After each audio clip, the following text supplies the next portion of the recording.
Hey, what's going on YouTube, and welcome to another Season 7 League of Legends Champion Guide. In this one, we're going to cover top lane Yorick, the Shepherd of Souls.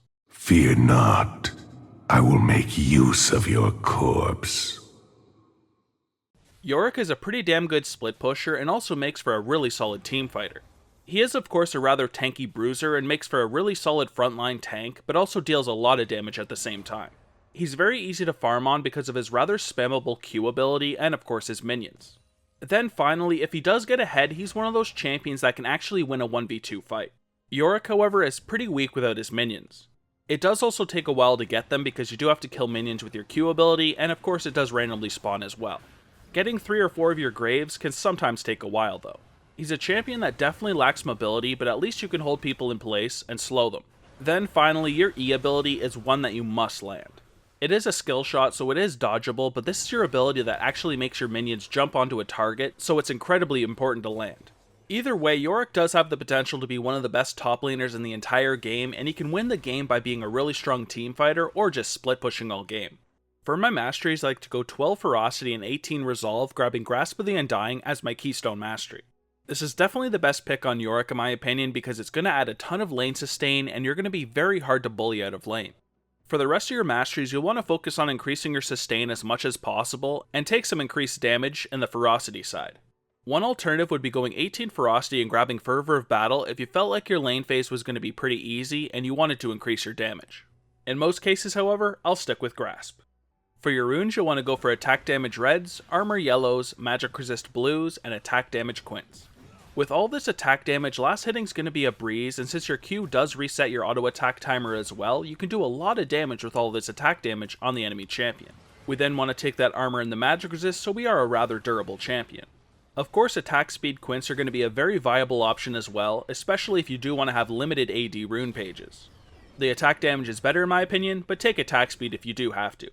The only summoner spells I'd really recommend taking on Yorick would be Teleport and Flash.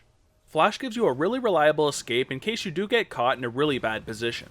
It's also great when you flash forward and trap a high kill priority target with your Dark Procession. Doing this offensive flash combo can get your team some free kills and then you can go for an easy team fight or objective. Teleport is then required due to its high amount of map pressure. You can split push for a lot of the game and still make it to those objectives and those team fights. Of course, it's then also great for ganking other lanes if you do teleport to a ward or a minion. You could also take Ignite if you want extra kill pressure in top lane or Exhaust against a hard matchup, but generally I like to stick with Teleport and Flash. Yorick's passive is Shepherd of Souls, and this is what allows you to make your Mistwalkers. The first part of this ability is called the Cursed Horde, and this allows Yorick and the Maiden of the Mist to each have 4 Mistwalkers under their command at a time. For the second part, Final Service, Yorick raises a grave for every enemy champion and 12th, 8th, or 4th non-champion enemy that dies near him, as well as for every enemy he kills with Last Rites, which is his Q ability. So this of course is one of the main parts of Yorick, because this actually allows him to make his little minions.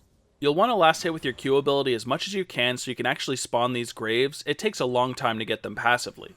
Either way, when you finally get these minions, they do a lot of damage and really increase his trading potential. Yorick's Q ability is Last Rites, and this is great for many different reasons, including the fact that it has a second cast which spawns your minions. For its first cast, Yorick's next basic attack within 6 seconds gains bonus range, deals bonus physical damage, and heals him for between 12 and 82 based on level health, which is doubled if he's below 50% max health, and if there is 3 graves you can cast Awakening. Awakening will raise a Mistwalker under his command for each nearby grave, consuming the graves he used.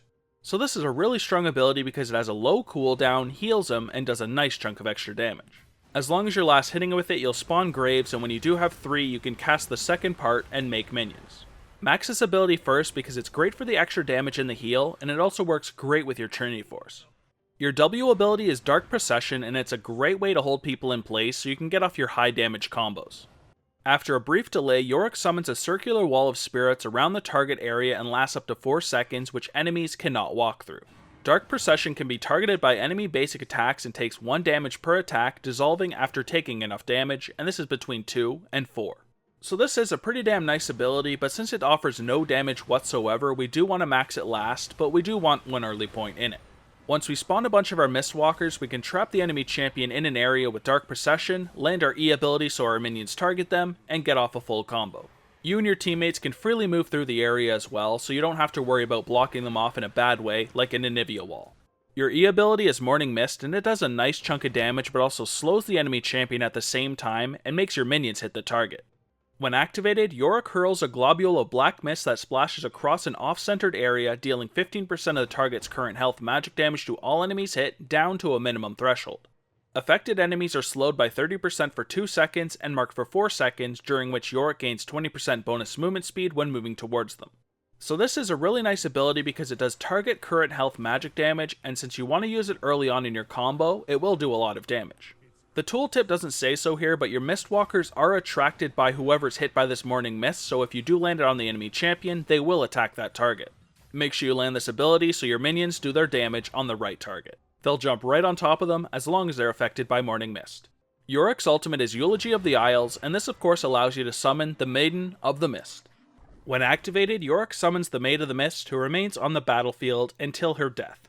She's really strong because she has a 50% bonus AD ratio, can summon Mistwalkers, and even marks an enemy, making Yorick's next basic attack against them deal between 5 and 10% of the target's maximum health bonus magic damage. This means when Maiden of the Mist is on the field, Yorick's damage potential goes through the roof, and he can even deal with tanky targets. When you want to go for an all-in and you have to summon her, usually you'll want to summon her behind the enemy champion. When they do run away, they will take extra attacks because of this. For your skill order, you first want to put a point into your ultimate whenever you can at 6, 11, and 16. Then, for its high damage and sustain, we want to max our Q ability, Last Rites, first. Since it also contributes a nice chunk of damage into our combos as well, we then max our E ability, Morning Mist, second. We'll then want to save our W ability, Dark Procession, for last. It is a pretty solid ability since we can trap people in an area, but it doesn't offer us any damage at all, so we want to save it for last. In the lane phase, your goal, like most other champions in the game, is to get as much farm as possible. You need to rush Eternity Force as quickly as possible and start with the Sheen portion for its burst, cooldown reduction, and mana. When you finally have your Trinity Force, you should be able to 1v1 most champions in the game rather easily. You want a basic attack and then use your Last Rites right after to reset your auto attack timer. Whenever you poke the enemy low, you can finish them off with a Eulogy of the Isles and make your minions jump on the enemy with your Morning Mist. Generally, you harass and last hit with your Q ability as much as you can. When you can finally spawn minions, do so with your Q ability, second form, and then have them jump on with your E ability. If you took Teleport, then you'll also want to make sure you're watching the map for Teleport ganks as well, because his ganks are rather potent. Yorick is a pretty tanky bruiser, so you should try to fight on the front line and help peel for your carries as long as you don't have other tankier champions on your team. Keep in mind that although you are fairly tanky, you're not a true tank, so you can still die pretty quickly if you are focused down. Try and use your Dark Procession to trap squishy carries and then hit them with your Morning Mist so your ghouls will target them. Your Morning Mist is also great for peeling though, since enemies hit will be slowed, which will allow your squishy carries to kite bruisers and tanks. Of course, Yorick is a very strong split pusher, so you want to split push for most of the game and then show up later with your teleport by going to a ward or a minion. Now let's look at a couple hard matchups, and first up is Fiora. She's a champion who can easily outtrade you as long as you don't have a lot of ghouls.